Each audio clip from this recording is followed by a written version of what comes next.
YouTube channel search करें, subscribe करें और बेल आइकन दबाएं। न्यूज़ में आपका स्वागत है। मैं हूं मनोज और बड़ी खबर ये बता दें कि दरभंगा से अब हैदराबाद और कलकत्ता के लिए जो फ्लाइट प्रारंभ हुई है, ये एक बड़ी उपलब्धि दरभंगा की मानी जाती है। और इसमें हम बता दें सबसे बड़ी बात कि सब जहां अपनी अपनी उपलब्धियां गिनाने की बात करते हैं, वहीं भारतीय जनता पार्टी के एक वरिष्ठ नेता और पूर्व केंद्रीय मंत्री जो राजीव प्रताप रूडी, जो छपरा से सांसद, उन्होंने स्पष्ट कहा है कि संजय झा जल संसाधन मंत्री की काफी अहम भूमिका है दरभंगा एयरपोर्ट को विकसित करने में, और ये इंडिगो की फ्लाइट की। इसके साथ ही संजय झा ने भी कहा कि आज वो खुद उतरे हैं फ्लाइट से और खासकर यहाँ और विकसित होने की बात है। उन्होंने कहा कि इंटरनेशनल एयरपोर्ट जब बनेगा तो इसके लिए और भी जमीन की आवश्यकता होगी, इसलिए 78 एकड़ अब भूमि का अधिग्रहण होना है। उन्होंने कहा कि मुख्यमंत्री नीतीश कुमार ने भी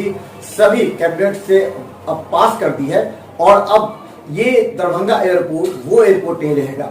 अब इसका भूमि अधिग्रहण भी अधिक हो जाएगा और 350 करोड़ रुपया तक बढ़ गया है। उन्होंने कहा कि जल्द ही इस पर और कार्य होगा। उन्होंने पूरे मिथिलांचल वासियों के लिए खुशी जताई और कहा कि सपना मिथिलांचल वासियों का है। संजय झा को मुख्यमंत्री नीतीश कुमार के बाद दूसरा विकास पुरुष कहा जाता है, चाहे चुनाव के मुद्दे हों या फिर विकास के, जल संसाधन विभाग हो या सूचना जनसंपर्क या फिर किसी मिथिलांचल जैसे क्षेत्र को विकसित करने का। उन्होंने एक सपना मिथिलांचल वासियों को दिखाया था कि चप्पल पहनने वाले भी अब हवाई यात्रा करेंगे, और ऐसा कुछ हुआ।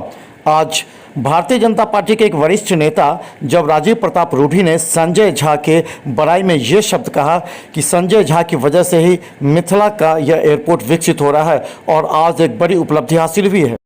हालांकि राजनीति को लेकर के संजय झा एक समय मौन हो गए थे, जबकि दरभंगा एयरपोर्ट के प्रारंभिक विकास और कार्य संजय झा के द्वारा ही प्रारंभ किया गया था। लेकिन अब लगता है संजय झा एक बार फिर दरभंगा एयरपोर्ट को विकसित करने के लिए आगे आ गए हैं। जब इंडिगो एयरलाइन का फ्लाइट हैदराबाद और कलकत्ता से डायरेक्ट दरभंगा आया है, आज का इस फ्लाइट को उड़ा करके जो पूर्व केंद्रीय मंत्री हैं और छपरा के सांसद हैं राजीव प्रताप रूडी जी, वही उस फ्लाइट को कलकत्ता से जो दरभंगा आया है उसको लैंड करवाया। मैं भी उस फ्लाइट से कलकत्ता से आया हूँ और मेरे ख्याल से स्पाइस जेट के बाद ये दूसरा एयरलाइन यहाँ पर शुरू हुआ है।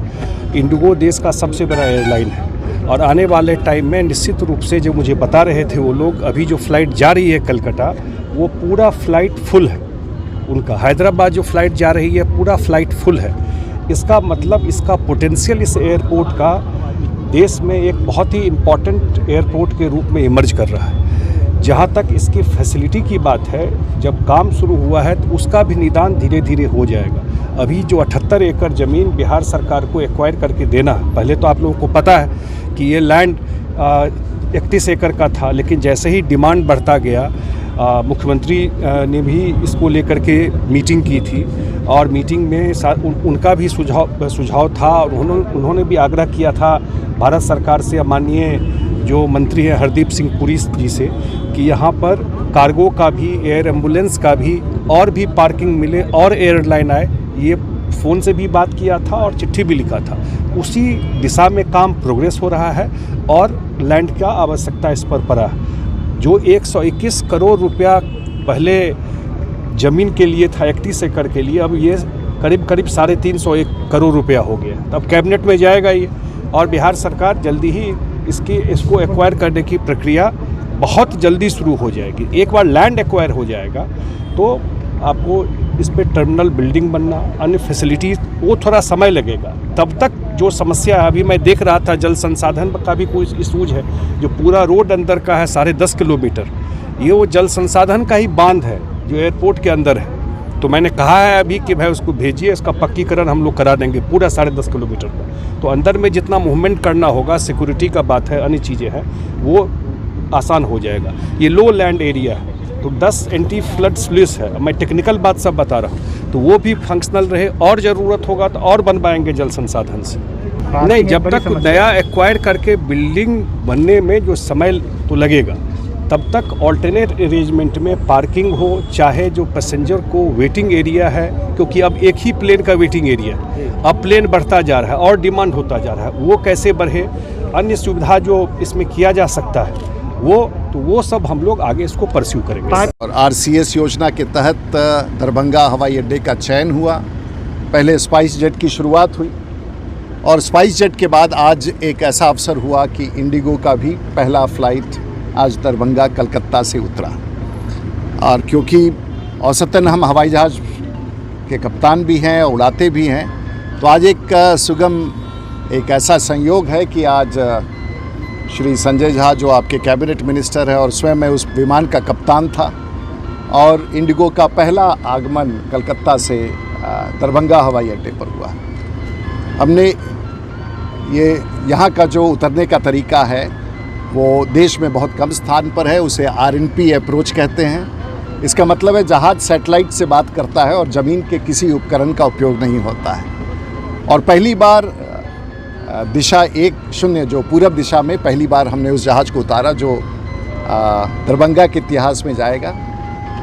एक अच्छा प्रयास, बहुत संभावना है उत्तर बिहार का ये प्रमुख एयरपोर्ट के विस्तार में, और मैं बधाई देना चाहूँगा यहाँ के स्थानीय सांसद को भी, गोपाल जी का, वो आज नहीं आ पाए, लेकिन विशेष तौर से संजय झा साहब का, जिन्होंने आज इंडिगो की सेवा का यहाँ प्रारंभ बनाया और उस विमान का मैं कप्तान था। आप सबको, इस शहर वासियों को, कि उत्तर बिहार का दरभंगा एक केंद्र बिंदु बनेगा और बन चुका है, और मैं समझता हूं कि इस हवाई यात्रा के बाद ये शुरुआत हो चुकी है। हाँ, आप वर्दी में मैं था, अंदर में वर्दी था, यहाँ उतार के मैं आया। कितने देर का ये देखिए 50 मिनट का ये यात्रा कलकत्ता से दरभंगा का 50 मिनट का यात्रा था। और हमारे साथ वरिष्ठ कमांडर शैलेश थे, जहाज़ में लगभग 53 यात्री थे। बड़ा अच्छा था, पहली बार कोई सांसद एक विमान का कप्तान दरभंगा उतरा हो, तो शायद इससे बड़ा एक त्यौहार और खुशी का मौका और कुछ नहीं सकता। पहली बार आप आई हैं यहाँ, पहली बार कैसा लग रहा है? बहुत अच्छा लग रहा है, अच्छी सर्विस है, बहुत अच्छा है। कैसे मतलब क्या कोई परेशानी हुई सीधे आने में? कोई दिक्कत नहीं, कोई परेशानी नहीं, बहुत अच्छी। कहाँ से आई और क्या मैं हैदराबाद से आई हूँ, डायरेक्ट फ्लाइट हो गई। हमको बहुत प्रॉब्लम पहले होती थी, बहुत अच्छा लगा। क्या चाहेंगी इस एयरपोर्ट के विकास के लिए?